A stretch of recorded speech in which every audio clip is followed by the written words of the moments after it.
Good day to you, child of God. This is the Remnant Seed Bible Study Channel. Welcome.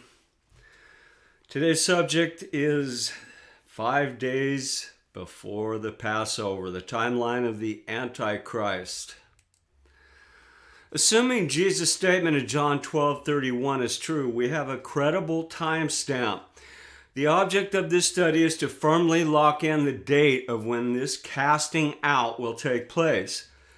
John 12:1, then said Jesus, 6 days before the Passover, came to Bethany where Lazarus was, which had been dead, whom he raised from the dead. Now here we go at the beginning of the timeline established here in reference to the Passover. We have a definite date here. Now here we go to the verse that I'm highlighting here. Now is the judgment of this world. Now shall the prince of this world be cast out. And that's John 12:31. We know it didn't happen that day or any time since then, so it must be sometime in the future. When the title prince of this world is used, it's referring to the proxy roles of Satan that he performs from heaven as the prince in the power of the air. And he's being held by Michael right now in chains. He's now, to bring more clarity to this, he's called the Antichrist because this title requires him to make a physical appearance as a result of being cast out in Revelation 12:7 through 9. And then you've also got the first age, the casting down, the katabol, in the first age of Satan. So this casting down, this casting out has happened before, and it's getting ready to happen again. I got a video titled "The Second Overthrow of Satan."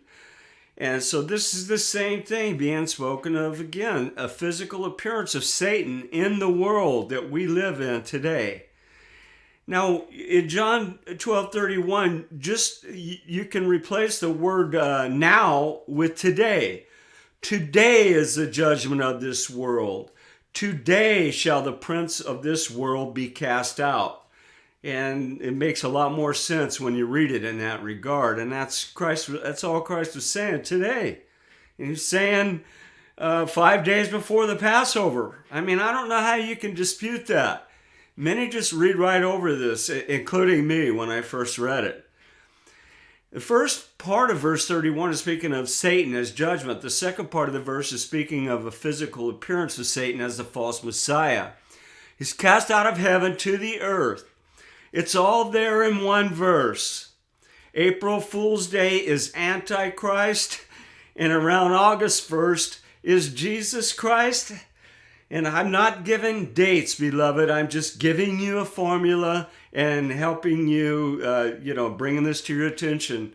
And you can make any decision you want on this. And now we got a timeline set in stone. At first, 6 days before the Passover is mentioned. And second, 5 days before the Passover is mentioned. 5 days before the Passover is when Jesus makes the statement, now shall the prince of this world be cast out. He wasn't speaking about his day, but he was speaking about that day, right before his second coming and his glorious return. He did this on his way to be crucified. Christ was speaking about the false Messiah and his appearance on that day in the future. Rightly so, Christ calls him the prince of this world. The entire second chapter of 2 Thessalonians is dedicated to that day, the second coming of Christ, when the Antichrist, before the appearance of the real Christ, stands in a holy place and claims to be God. Do you see how this works in perfect concert with 2 Thessalonians? The sequence of events is made clear to those who haven't been indoctrinated with this phony rapture doctrine. Antichrist first and Jesus Christ second. The sixth seal, trump, and vial, and then the seventh seal, trump, and vial, right? 666, 777. What comes before 7? It's 6. It's pretty much You could teach this to a 3-year-old child and they would actually get this. Now that's out of the way. That and Easter Bunny and bunnies that lay eggs and Santa Claus and magic carpets floating on clouds. And so the next thing you got to do is get rid of the Gregorian calendar. Why would you gauge time on a faulty timepiece? 28 days in one month and 31 in another? Seriously? You have to ask yourself who's in charge of the clock. Who is the prince and power of the air? Well, give you one guess. Satan wants you to be confused. He doesn't want God's children to know the truth. Dates of the holy days, especially Passover. Better for them not to know the true dates, because if they did, they'd be playing Easter Bunny on the high holy day of Christianity. Worshipping the sun at 6 a.m. on Sunday and acting like a bunch of heathen running around in the high hills and green trees as far as the eye can see, and they don't even know the difference. To lock in the date of Satan's appearance on this earth in person, you have to go to the ancient Hebrew calendar. It's solar sun-based, and the modern Gregorian calendar is lunar-based. If you use the Gregorian calendar, you're going to be deceived just like the rest of the world, Christians and Jews alike. And two of the major starting points are the spring equinox and the autumnal equinox that come at the same exact time every year. The vernal equinox occurs on the first day of Nisan and the first day of the ancient Hebrew calendar year. This is the calendar of Jesus' time and before. Do not be deceived. It had nothing to do with the lunar cycles of the moon. It was based on the cycles of the sun. It was definitely not lunar solar. And the 14th day of Nisan is the Passover in the ancient Hebrew calendar, the equivalent to our April 3rd respectively. 6 days before the 14th or 15th of Nisan is around Nisan the 9th. This is the equivalent to our March 28th, 29th. According to Jesus, this is the time the prince of this world would be cast out of heaven. April Fool's Day, anybody? And how ironic is this that Satan will appear on April Fool's Day or around there, beloved? You got to keep that in mind. These are not exact dates. You can call the names of the months anything you want to, but the formula remains the same. With the vernal equinox as a starting point, March 20, generally speaking, it could be 19, 20, or 21. Count 14 days ahead, and you're going to come up with roughly April 3rd. That is Passover. This is an immutable fact with the sun to shore it up. It's so simple, you don't even need a calendar. 14 days after the vernal equinox is Passover. So why has modern Christianity gotten this so wrong for so many years? Christ was crucified on the exact date of the Passover as the Passover lamb. Okay, and now during the reign of Antichrist, that's the title of this paragraph here. Once the false Messiah is here, he will have a short time, around 5 months, as recorded in Revelation 9, 5, and 10. 5 months from April 1st will put us in the 1st of August. This is very close to Christ's original birth date on or around September 29th. And how fitting, beloved. Could Christ come back in the months of September or August? I'm in no way setting dates, but only giving you the info to check it out for yourself.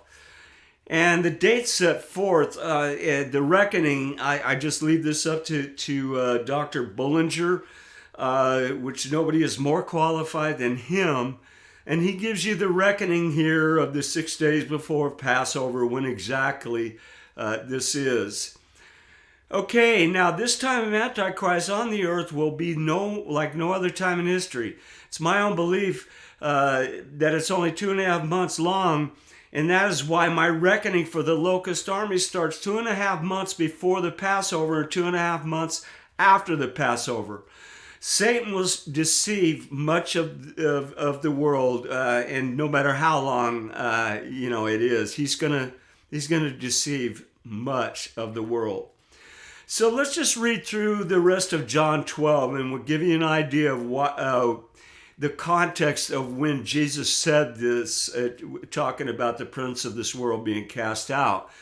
Then Jesus, 6 days before the Passover, came to Bethany where Lazarus was, which had been dead, whom he raised from the dead.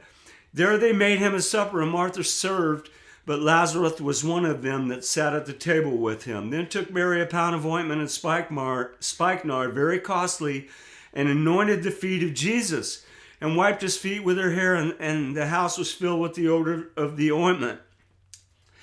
Then said one of his disciples, Judas Iscariot, Simon's son, which should betray him, why was not ointment not sold for 300 pences and given to the poor? 300 pence, not pences. And he said, not that he cared for the poor, but he was a thief, and he had the bag and bear what was there, what was put therein. So he was the banker for the disciples, beloved. Then said Jesus, let her alone. Against the day of my burying hath she kept this. And for the poor always ye have with you, but ye may not have me always.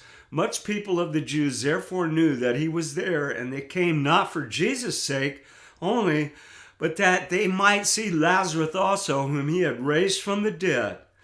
But the chief of priests consulted that he might put Lazarus also to death, because by reason of him many of the Jews went away and believed on Jesus. On the next day, which is the 5th day, much people that were come to the feast, when they were heard that Jesus was coming to Jerusalem. And then they took olive branches, and they took branches of palm trees, beloved, and they took branches of palm trees and went forth to meet him and cried, Hosanna! Blessed is the King of Israel that cometh in the name of the Lord. And Jesus went, and Jesus, when he had found a young ass, sat thereon, as it is written, Fear not, daughter of Zion, behold, the King cometh, and sitting on a coal's ass. These things understood not his disciples the first, but when Jesus was glorified, then remembered they that these things were written of him, that they had done these things unto him. Okay, and I'm not going to read the rest of this, beloved, but this gives you the context of Jesus' statement here. And Jesus, in verse 23, and Jesus answered them, saying, The hour is come that the Son of Man should be glorified. Now, this is just verifying this timeline, beloved. There's 6 days and then 5 days before the Passover.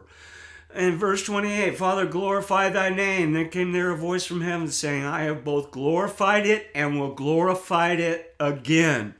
So we have a definite timeline here, beloved, of the the appearance of the Antichrist. And so all you got to do is 5 months later is the appearance of Jesus Christ. And it's saying it's right around August 1st, which is Christ's original birthday.